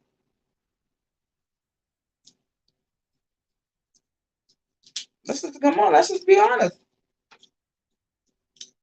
Are we giving $90,000 out with no black and white? And then you get mad because he want to give you $100 a month. Okay. No, I don't feel bad for you. I don't. Hey, being beautifully honest, thank you for coming in and thank you for sharing my streams. I don't feel bad. I don't. At what point do the women that keep sowing into this foolishness own their part. Because listen, y'all love when I talk about these pastors and these bishops and what they're doing in the community and to the parishioners. But after a while, you gotta look at yourself like, am I giving up all my money to these men of God? Am I giving up all my money and my resources to these men? Are they're able to do this because they're doing it on my back? No.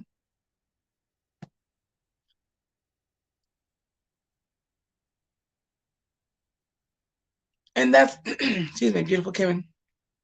But that's a problem. Because I don't care. Listen, when you want to do business with somebody, do business. What is it? It's a scripture that says, but in business be men. Part of doing business is making sure that you have obtained a contract that's in black and white, signatures, and a witness. And in my case, you're gonna have to get that thing notarized. Because I don't trust you. I don't trust me, and I don't trust you. So we all got to just make sure that we have a witness there. Let them stamp that. It's now a legal document. We are bound by this document. How is it so hard? So the man of God's going to give you money for a house. Would you go to a real estate?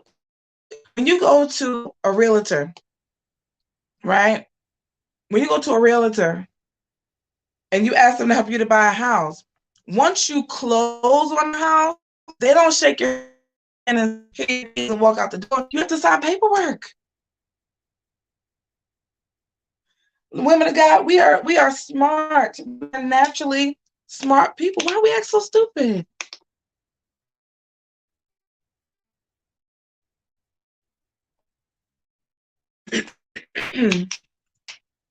Let me ask you a question though, because I agree with that statement, Yolin.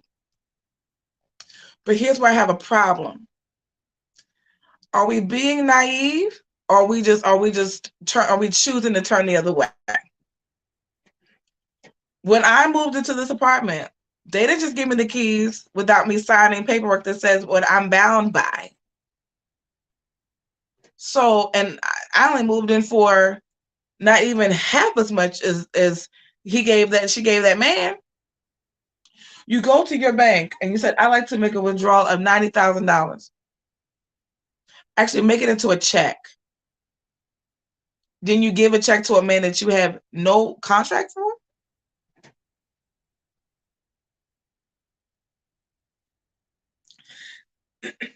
You're not getting, listen, my mentor, she passed away. She's my manifestation coach / mentor. She passed away June 2020, right before her birthday. And I went to her when I first started working, doing my own thing or whatever. And she said, do you have all your clients on contract? I said, no. She said, problem, stop right now, drop a contract. She said, I don't care if it's for $1. Have them sign that contract. Catrice, have them sign that contract. Make sure that you're doing business right. Because if times get rough, they're going to say, I don't know what to tell you. You got to figure it out. I'm not bound to, I don't have to give you any money for 10 more years. We're finished working with each other. You just walk away. When you go start a new job, do you just walk in and you start working, or do you sit down with your HR like why do we look at pastors like they're different? Right? We go to church and then we all of a sudden we become stupid. No, what we do is let me take that back. We don't become stupid. We become a child again. Because this is my family. And so I'm supposed to trust you like family. I'm supposed to, we're supposed to love one another and trust one another, and that's it. But business is still business. And so every time something like this happens, I'm like, You all didn't sit down and have a meeting?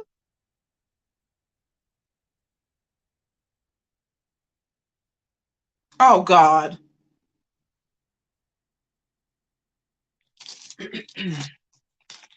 So I don't know.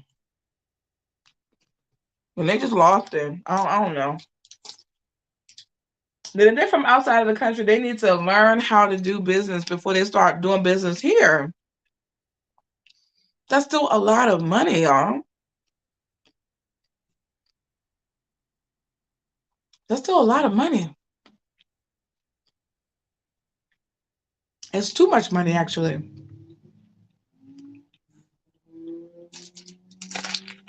$90,000. Like, no.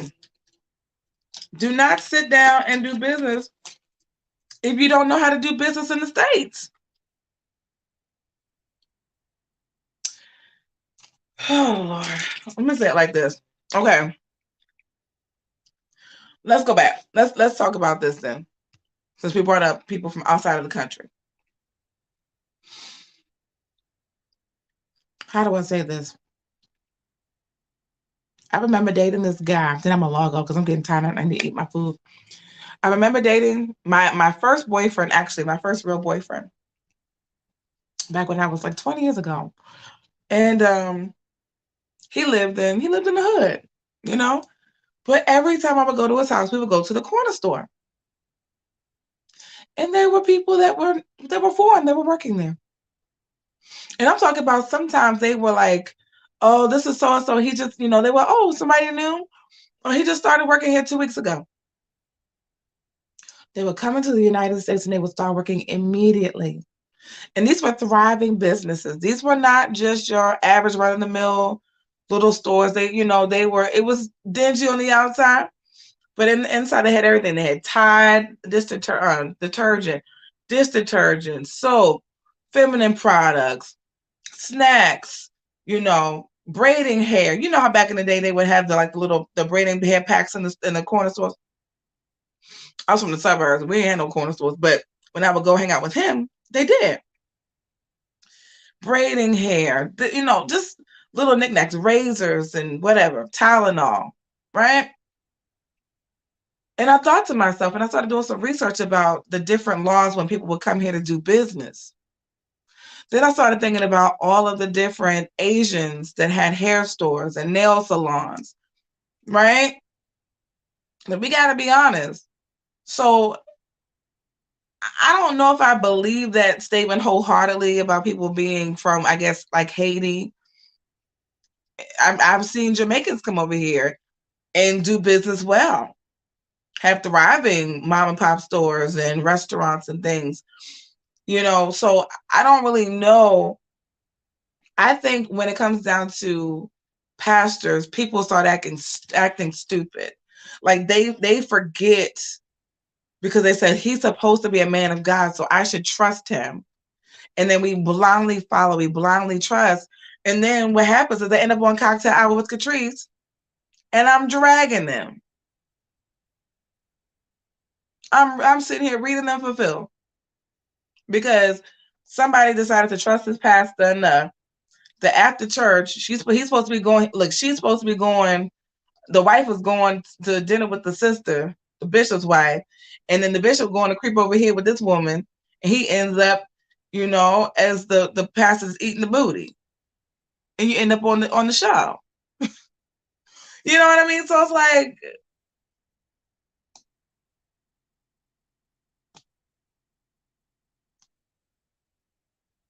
no, he has a whole wife at home, children. He's preaching about, fornication and adultery.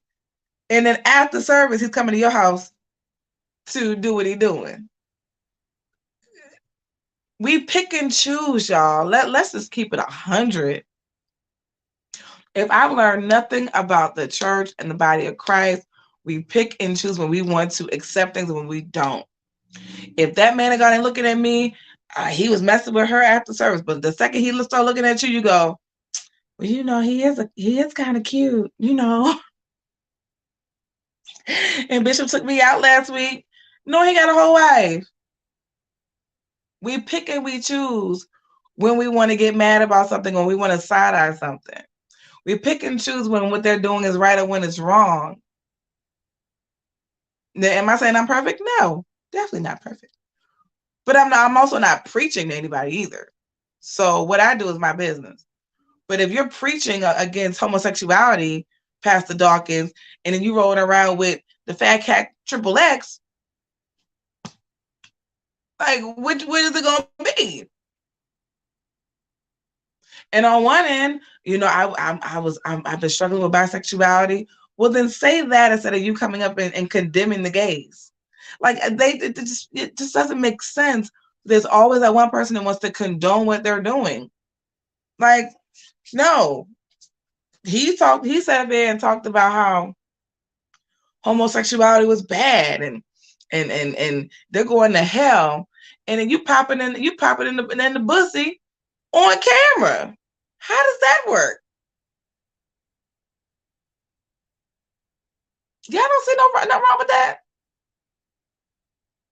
Y'all don't see nothing wrong with that. It's like we pick and choose. We need to start picking not to be stupid. People gotta lost their mind. Well, he's just a man. Okay, well then, so when he starts touching on your child, don't come crying and telling people, you know, that the pastor just a man because he didn't touch your child. Like, I don't want to hear it. I'm just sitting on the sideline eating these M&Ms. I go,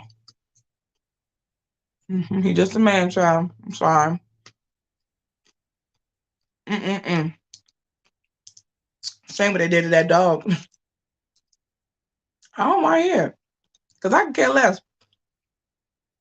All I'm gonna do from now on, turn on this camera and talk about it. Look at my Google AdSense check and keep it moving. That's it. It ain't a lot of money either. Yeah, I don't care. Y'all want to be stupid? You're gonna end up on the show. Just give me the tea, child. Look, give me the tea though. Give me the exclusive, child. Yes, Lord. Give me the tea. When she jump in that inbox and that DM, boop, send me that information. I ain't gonna say your name. I might slide out you for a minute because you was being stupid. But outside of that, honey, it don't matter. He said it's okay if you're not interested. Okay. So I can't with these little guys. Throw the young man away. Throw him away. All right, so I'm getting ready to hop off. I've been on for 2 hours. It's been right engaging with you all tonight. Shout out to everybody that's been in the comment section, commenting, even when the conversation got a little uncomfortable. But this is just me when I'm sitting at home talking to friends and family members about the church. Without the cussing, of course. I like to, sometimes my mouth is not saved. So thank God, no bad words today. I wanted to. I did. But I didn't.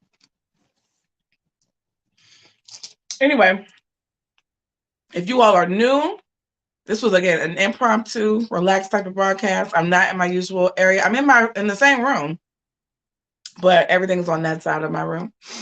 If you all are new, please hit that like, that share, and that subscribe. If you're returning, I appreciate you. It is all love. Thank you for subscribing to Cocktail Hour with Catrice. Hopefully after today you'll stay. Let's see who unsubscribed. Hold on. I was fussing tonight. Let's see. Okay, nobody yet. Okay. Praise the Lord. Well, somebody might have, and somebody might select. I don't know. I'm just trying to say to women of God, child. I am. This because it's so sad. The women of God just keep getting taken advantage of, child. And I gotta come up here and cuss and defend. And then y'all don't listen to me no daggone way. It's just so sad.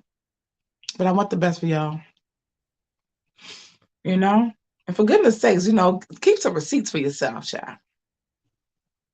If you popping it with the bishop after church, keep the receipts. Okay, take the pictures. When he's taking a nap after y'all have sex, take a picture of it so you can keep it for yourself as protection. You know what I mean? Even for the young man and guy, whoever, child, I don't know. You know, just keep the stuff for yourself. That way you can. I mean, don't do it. You know, I don't condone messing with married men or married women, but if you're gonna do it, child, just keep the receipts, child. You know, just keep the receipts, child. I don't know. Don't mess with the bishops. Mm-mm. Unless he's paying a bill. He's paying a couple bills and that's a fair trade. You know what I mean? But it's all wrong. It's all wrong. I don't suggest messing with married people. I've been there, done that. It's not my thing.